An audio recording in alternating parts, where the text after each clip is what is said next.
Moi, je veux bien que la police soit toujours coupable et que les délinquants soient toujours des victimes. Mais ce discours, vous voyez, j'en ai un peu ras-le-bol. Et ce discours qui est majoritaire sur les plateaux de télé, parce que quand la France Insoumise dit ça, tout le monde trouve ça formidable.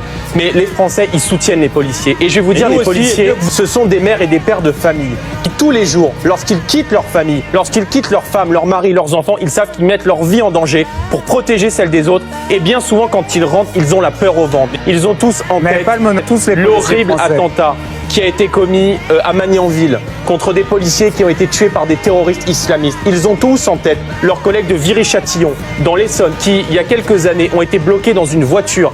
Des délinquants les ont pris à partie, ils ont bloqué les portières, ils ont jeté des cocktails Molotov pour tenter de brûler et pour tenter d'assassiner les policiers. Ça, c'est le quotidien. Et moi, je suis du côté de la police. Et donc, il faut effectivement mettre en place la présomption de légitime défense.